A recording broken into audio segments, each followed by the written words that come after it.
a lot of men are responsible for a lot of how the world works. I think that men that request for 50-50 are very wicked people. That's my thought. My wife was pampered by her mother. She's the apple of her mother's eyes. You get that? She thrives well when you pamper her. I'm like, no, we got to get things done. Maybe she had an apartment when you guys were dating. There's nothing wrong in saying, okay, babe, we can stay absolutely. there. Then, Absolutely. let's keep putting money together where we can get a larger place. But now, ego will come into play. When things don't work in the world, it's kind of like the people behind this machine are not working. The first 2 decades, we were without a child. It wasn't for lack of trying. My takeaway from today's discussion would be that every single man can start to look at rejection as one thing that you should appreciate. Rejection shouldn't be the end. It should be the start of something new. And I like the fact that you also need to look inwards. For the fact that you didn't get this job, you didn't get this role, this opportunity, or a shot at life to take you to the next stage, it did not happen. It doesn't mean that's the end. It means you might want to have an inner search, a deeper search from within you, and see how you could get better at what you do, and possibly, pull your weight as much as possible as you can. It was a very, very interesting conversation. I really enjoyed it. And our guest today on DMN is one you know so well. They've tagged him as the most sexiest on Nollywood, Hollywood, and Bollywood screens. He's been there, done. I knew him from when he was a rapper. He still raps in between. There's also a story of him secretly, tying the knot somewhere, not letting people know, and hiding his, beautiful damsel. And then there's a story of how he had to rise from moving from point A to point B within the same industry. But our focus would be how men deal with pain. And then we'll segue to some other very important conversations. Efa, you're in the building. Welcome to DMN. Thanks for joining me on this podcast. Thank you, Joe. Thank you for having me on your show. Great. It's been too long. It's been too long. For those who don't know, I hit up Efa once in a while and say, well, bro, where you at? Come on, let's do something. Like, yeah, Joe, that means you're busy making money from movies. No, so what a lot of people don't know is I don't collect money for the work that I do. All the money I get, I give it to charity. Wow. Yes. I could be the charity case, but the key thing is going to charity in this economy. Wow. Efa's charity. Wow. But Joe, it's so good to see you again. So good to see you. Welcome. It's good that we have conversations around, different issues concerning men, and also touching on different industries as well. On this podcast, our dedication is based on ensuring that every man can relate to what he's going through. At least you have a focal point. You could go there and say, all right, let me listen. And we're also looking at educating the younger generation coming up. I'm sure there's someone out there who wants to be an actor, who wants to be in the entertainment space, who wants to learn, who wants to do a lot. And he's wondering how he's going to cope with all of that. So having you on this chair, on this seat, means a lot to us. So I'm going to start off first by saying, how long have you been in this career? And most definitely, I know you've faced a lot of challenges in between. We're going to discuss how you're able to manage these challenges. But first of all, the career and how you've been able to push through. I moved to Lagos in either 08 or 09. From where? From Ibadan. I grew up in Ibadan. Grew up in UI. My dad is a retired professor. My mom worked in the library. But basically a family of academics. And when I moved to Lagos, I linked up with our mutual friend, Bayomi Shere. Very good guy. Bayo, if you're watching, kudos to you, man. Shout out to Bayo. Well done. He took me under his wing. But a lot of people don't know that I was into music, predominantly rapping. I think there's a video, if you watch it, it's Mo 9 and Mo Cheddar. I can't remember the song, but if you look in the video, to the right-hand side, there's some guy doing like this. Yeah, so that's me. I think I was in 08 or 09. I'm not too sure. We'll find that video. We'll find that. We have to find it. Just zoom into the top right or left. I'm like this. Told my guy back home. I'm in the Mode 9 video, man. And then the first time I acted, I think was either 2010 or 2011. It was a few lines on Tinsel. When you fast forward to 2013, I did MTV Sugar. Oh yeah, I remember that. And then it'd be a short film in 2014, and then I didn't start acting seriously till I think it was October or November 2016. So it's been quite a journey transitioning from predominantly from music into film. But I think there are two things I would say have helped me and will probably help anyone out there. One is God. But if you're a Muslim, Allah. Yeah. If you're a traditionalist, Amadioha. Whoever you worship him and believe in him very, very strongly. But for me, God. Because I'm Christian. Other side is you have to be a stubborn goat. You have to be a stubborn goat. Because if you don't believe in something strong enough, you will give up along the way. And I'm not saying if someone tells you that the sky is blue and you believe it's green, die on it being green. I'm saying if you believe in something strong enough, then you don't have to work a day in your life. Because everything that you're doing, it makes sense to you. I remember working on my first EP, the Waka EP with Bigfoot. And looking back at it, I remember I was spending at least one entire week sleeping in the studio on the floor. The gen was on, there was no light. I mean, it's Nigeria. The gen was on, no lights. We couldn't run ACs, shirts off. People were coming through. We had a great time. But it didn't feel like work. I didn't feel like I was suffering. But if I had to do something that I did not love or I wasn't passionate about, first night and I'm out. But every day was a blessing. Yeah. Even given the circumstances. I can imagine. I mean, if it looks like work, it has to be fun. So you could actually do it. Yeah, you have to love it. All right. I mean, we've gotten that background, and now we're going to look into the aspects of where the man, in quotes, the role plays. We've seen most men deal with disappointment when they get into what they think or thought would yield positive fruits for them, but it didn't work out that way. In your case, how have you been able to handle disappointments, most importantly? I think it's about your outlook to life. It's hard, but you have to look at the glass half full and not half empty. And my mother, being a mother, like most mothers, even if I wanted to be an arm robber, I'm sure that should have supported me. If I wanted to be a banker, if I wanted to be an astronaut, no matter how lofty those thoughts are, she would support me, regardless of what I chose to do in life. Like, she would just say, oh, they're rapping. I don't understand this music, but are you happy? But my father, on the other hand, my father, on the other hand, who is a professor of linguistics, whose life is the 9-to-5 nurturing, teaching, didn't look so favorably on my career path. I mean, my siblings are lawyers, doctors, that's what they studied. But there's one thing he said to me. So when I talk about my mother a lot, everyone thinks, oh, my father hates me or something. I say no. As I grew older, I realized that my father loves me so much. And when you love someone so much, you don't want to see them do the wrong thing. Yeah. So he's looking at it. This might sound sexist, but I feel like the pressure on men and the pressure on women are two very different things. I'm not saying one is more than the other, because raising a child, giving birth to it, see, let's never go there. Let's leave that for the women. Women are special. They're special. But men are traditionally raised to be the breadwinner, traditionally. I'm not saying that's always the case. It's generally not always the case. But you have a son and you're raising him and you don't want him to turn 50 and be asking you for money. You see what I'm saying? So therefore, he is going to look at you different and want to push you to do what he thinks is right, what he thinks is a safe bet. It's kind of like if you're into football and Real Madrid is playing Ipswich. Would you let your son bet on Ipswich? No. Hell no. You'd say bet on Real Madrid. So for him, he has this young boy coming up and he says he wants to be a rapper.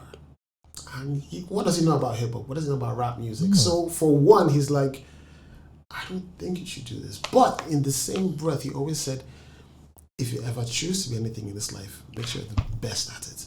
Make sure you give it your all. So every time I would see him, he'd be like, I wish you're doing better. I wish you could go and do your master's here. I wish you could do this. But how's it looking? I said, okay. I just did this song with Olamide and Fino, and I feel like it's going to do this. And I'm like, he doesn't know who those are. But he's like, okay. But are you happy doing it?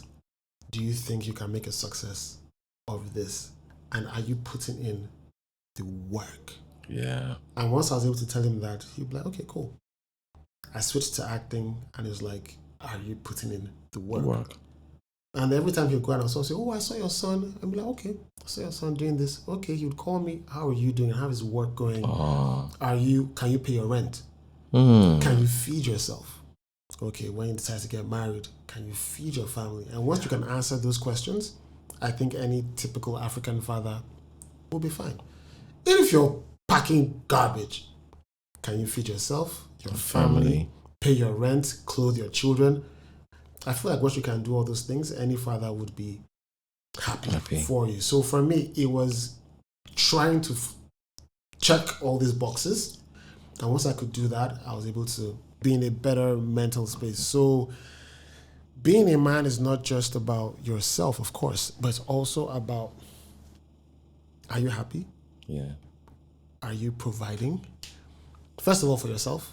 Then are you providing for your potential family? Can you do that? And can you do that for the next 100 years? So once you can check those boxes, that's fine. I think you'll be just fine. But you're one of those who benefited from having a guardian, a mentor, a father who was always looking over your shoulder to say, oh, okay, fine. Hey, what's going on? How would you say it helped guide you in comparison to today's fathers that we have who may not be living up to that same level? And remember, my first question, how would you say it helped you? And then secondly, a two-part question. How would you also say that maybe at that time you felt it was, this man is stopping me? Yes, and now that you've gotten to a certain level in life, how do you see what he did then? How do you view it today? I'm grateful for it. You know, I feel like it's wild how then I was saying, I won't mind joining the Navy. I won't mind being a boxer and all those things. And then I'm thinking to myself, if God blesses me with a child, male or female, would I want my child to join the Army or the Navy? No. you know what I'm saying? So the things I wanted to do growing up, I can now see it from an older person's perspective, and I'm like, would I let my child? I mean, the child will do whatever the child wants to do. You know? Yeah. But I'm like, would I happily say yes? No. Be a boxer? No, I don't want you to get hurt. I was telling a friend of mine, would I let my child be an actor or an actress? And I was like, no. Because I don't want you to go through what I went through, because there's a lot of pain, there are a lot of disappointments. And as a parent, you want to shield your child from that thing, whether you like it or not. You won't say, oh, go and do this. You're like, no. So now I'm in the headspace where I'm like, study medicine, be a doctor. The exact same way my parents. Yeah. So now I can relate to it, and then I was fighting against it. Then the second part, him being there, yeah? Yeah. So him being there, you have to also remember that your father is not just your father. He's possibly your father to other siblings. He has nephews, he has nieces, he has people he's taken under his wing. Like I said, when you grow older, you start to realize these things. You're not the center of his universe, whether you like it or not. He has other responsibilities. He has a wife. He has other responsibilities that he has to take care of. Yeah. But that's when having good friends, good mentors. So with friends, one of my closest friends in the world, Jide. I've known Jide since I was born. You know, if I record a song and he thinks it's crap, he's the first person to tell me, nah, it's crap. Like, bro, no release this one. But the funny thing is, we always laugh about this. One of my most popular songs ever, "Open and Close" with Diamond Crane. Yeah, I remember that song. He heard the song and he said, and I said, nah, I think this song's going to pop. He said, then when it popped, I was like, you got me. So, you know, but having friends who are honest, it doesn't mean that they're right, but they're honest with you. they're telling you how they really feel about stuff, and they want the best for you. So they're trying to push you. Even my brother, there's no film I'll do in this world that is good enough for him. He'll watch and be like, "What's I? You can do better." So I mean, but it depends on how you take it. You know, even like touring with someone like Nato C, he helped me see the business angle. Like someone like Nato is a big brother to me. Yeah. Not just because of music, but because even outside music, we would sit down and have conversations of how he thinks I should move. Someone like Emma as well. Emma helped me a lot creatively. There was a song I wanted to put out, and it was 6 minutes long. Ooh. Almost 7 minutes. That was like a mini documentary. And I was rapping. Rah! He heard it. I said, "Stop. But this song can be 3 minutes 50 seconds or 3 minutes 30 seconds." I said, "No." He said, "Yeah, this part was dope because this was your train of thought. This middle, nah, you were just rapping because you wanted to show you could rap, but you didn't say anything.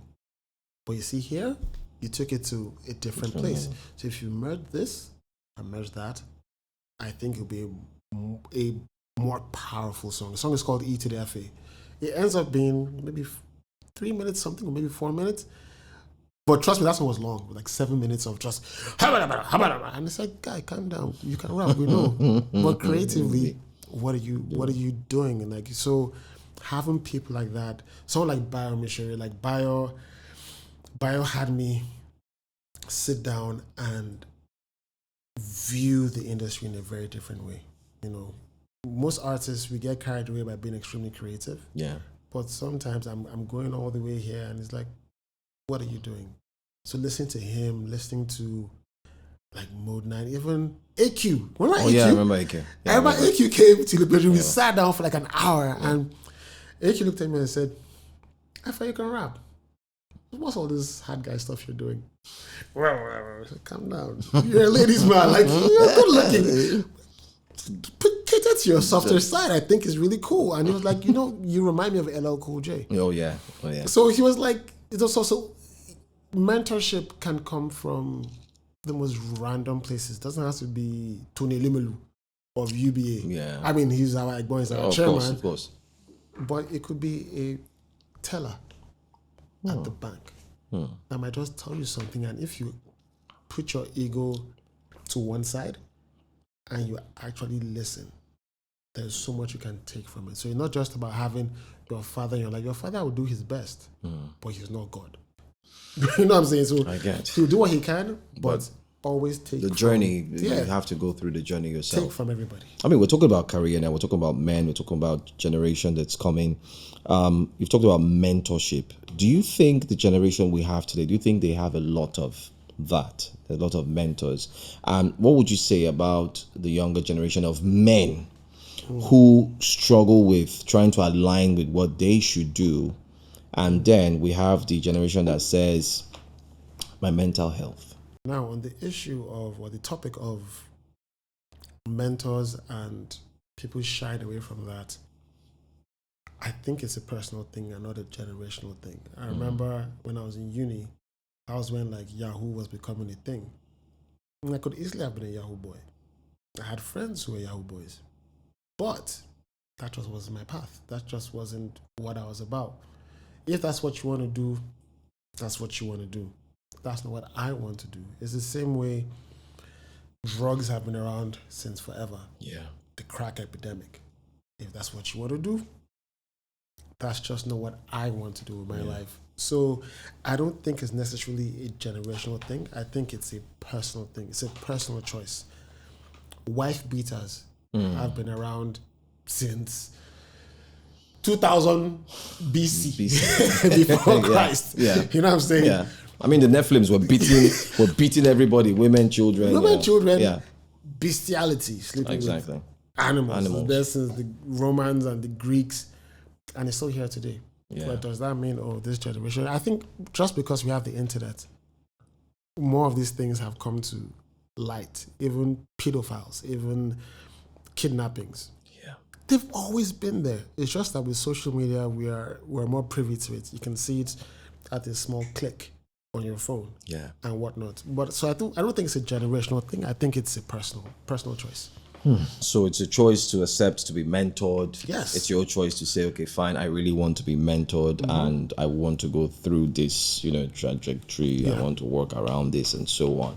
I mean, still talking of the younger generation, the generation we have today. I mean, you worried that what we see today within the future generation of men is starting to shift. It's like there's no direct definition of what a man should be compared to while we were growing up. We it was like a standard. We knew this is what a man should be, this is what he should look like, this is what he should sound like, this is what he should do, and so on. But now we're looking at the generation of men we have today and the ones that are coming. Any fears at all? I mean, do you sometimes worry? Not particularly. So when it comes to the definition of a man, it is a topic that I see a lot online, and people talk about it. Who is a man, or what is a man? What is a woman? I'm more worried about our economy. You know what I'm saying? Like, it's like when people talk about like sexuality, like is someone gay, someone bi, someone straight, someone trans. That's not worrying me right now. I mean, I don't know if you saw this video. I mean, I'm sure we're going to put that video up so you get to watch it. I keep my boys humble. Like, my boys have never had a pair of Jordans. You know, my boys don't do all that internet fly shit. I'm like your kids. And no, I don't give a I could be the biggest star in the world. Do not let me catch you being stupid. Do not. And my oldest gets it. My 15-year-old, he tells the other ones, he's like, yo, don't make dad mad. Because once you get one that's right, he gonna straighten the other ones out. My boys will always be respectful. They will always say, yes, sir, yes, ma'am. No, sir, no, ma'am. They will always say thank you. They will always open the door for a lady. They will always make sure that their mother is taken care and provided for. They will always be men. And that's always since they were 2 years old. Every time I left for a job, I tell my 15-year-old, you're the man of the house. You make sure these doors are locked every night, this alarm is on, you text me or you call me every night before you go to bed and you wake up. I love that. Because we're men. If I'm not there to protect, he got to be there to protect. Because you can have all the money in the world, climb through the window, that money means nothing. Right. You can have all the celebrity in the world, jump through the door, that celebrity means nothing. Yeah. So you got to have a little guard in there. The video, of course, of the actor, Captain America, who had put out, I mean, it's in your field as well, acting, and he had said that whenever he leaves the home, like we just saw in that footage, he tells his children, his son, you're in charge of the house, you're this. There was some sort of cancel culture. Yeah, you know, I saw that. And they said, oh, why would you say that, and so on. So it makes me worry. We're starting to lose our senses of what the true definition of a man is, especially. But let's look at it in African setting, though. No, African setting, world setting, American setting, Chinese setting. I think once again, why are you so worried about what he is telling his children? That's not on me. That's not on me. That's on Anthony Mackie. Yeah, Anthony Mackie. That's him, and that is his choice, and that's how he chooses to run his home. And if that's how he feels, it's kind of like when people were talking about Will Smith and his son Jaden, and you know, we all have this the differences between what the father is like, and what the son is like. I don't know what's going on in their home, and I don't speak on it. Yeah. So I feel like if that's what works for him, that's what works for him. What will work for me will work for me. I agree with Anthony Mackie, and I feel like that's a good way to raise your kids. But why are you so bothered? Like, if you don't think that is how it should be, why are you so bothered? You should bother with what is worrying you. So if you think, Joe, if you say, this is what I think a man should be. Your father raised you, or your mother raised you, or your uncles, and they set you up to live a certain kind of life. I'm sure they did great things. I'm sure that there were some lapses. And you will now say, okay, with my children coming, this is how I want them to be. It's a personal thing. I think I have zero right to come into your home and tell you that, Joe, no, why are you letting you? It's kind of like how growing up, there's a saying that men don't cry. Oh, yeah. It's the most popular saying, one of the most popular sayings in the world. But men do cry. I have cried. You know what I'm saying? Like, it's been tough. Sometimes I do break down. Sometimes I'm like, I'm done. But if you keep it all bottled in, you might go somewhere else and let it go in the wrong way and get into the wrong fight and then commit a crime. If you want to cry, cry. Some people say there's a time and place for that, which I believe. Yeah.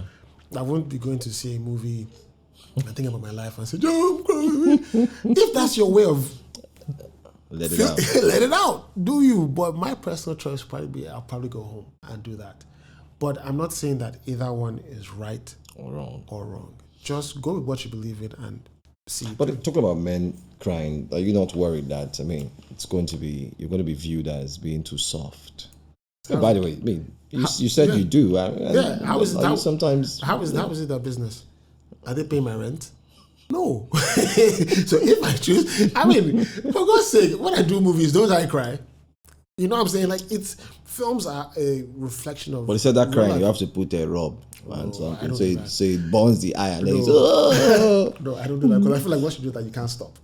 But hey, if that's what you do, that's You fine. take a break, cut, you clean the eye. No. you Tonight know, I'm eye more. put- I don't like this. But if that's what you do, that's fine. That's cool. If that's what works for you as an actor. But for me, I'd rather not. And people have this notion that when you're acting,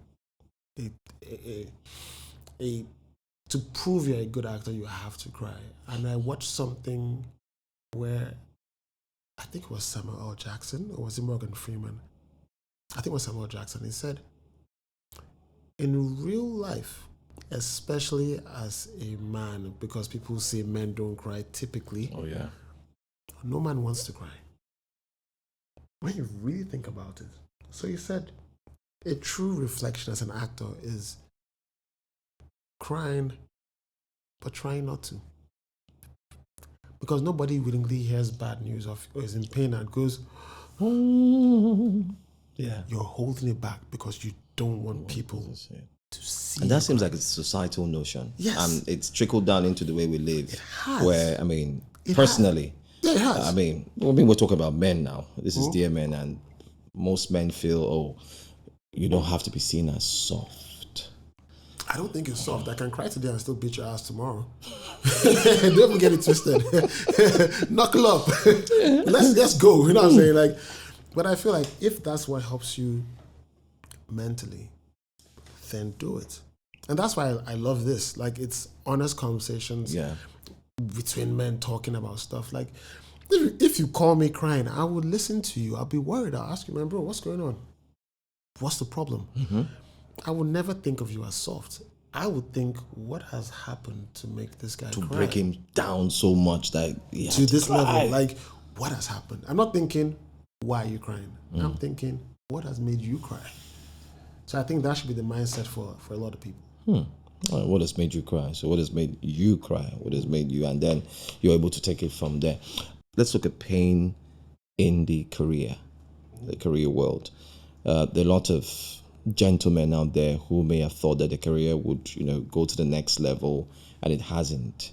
You've also had your career. You're still in that circle where, I mean, sometimes I know people in their career space, I mean, in broadcasting, you might want to be in one of the biggest television stations, TV broadcast stations, be it anywhere, and you want to be at the best. In the movie world, you want to be possibly in a movie with a Denzel Washington. You want to be in a movie, it'll be an honor, most definitely. And you're like, yeah, that's Efa, that's my man, yeah. But if it doesn't happen, that you're even in a movie with a big name back home, how do you manage that disappointment sometimes? I know there's sometimes you may have gotten a call like, hey, we're considering you for this role in this movie. And then all of a sudden, you know what, I'm sorry, as your agent, we couldn't pull through. I'm sorry, disappointment. And your heart, you may have thought, oh, yes, I'm going to do this. And the phone call drops silently in that fake, voice of saying, oh, no, it's no problem. Don't worry. I'll wait for the next one. And when the phone drops, how do you manage that pain? That's actually a very serious question. I think back in the day, I didn't manage rejection very well. It used to break me down. I remember, like I said, I switched from music to film officially 2016. Yeah. I said October, November, September, just those 3 months. And then I was coming into an industry and I wasn't used to. I understood music. I knew people in music. I knew people in radio stations, media houses. That was my world. Now I'm coming into film, where I don't know anything. I'm a rookie. I'm learning on the job. There are people who were ranked way higher. And there were months where I didn't get work, where I was barely, I remember barely making ends meet. And I'm like, am I doing the right thing? Should I do this? And I wanted to break down, but you have to persevere. You have to push through. And mindset is very key. Stop thinking, don't be jaded. Stop thinking, I'm not getting this role because of woo-woo, because they're friends with that guy. Oh. Sometimes sit back and ask yourself, why didn't I get the role?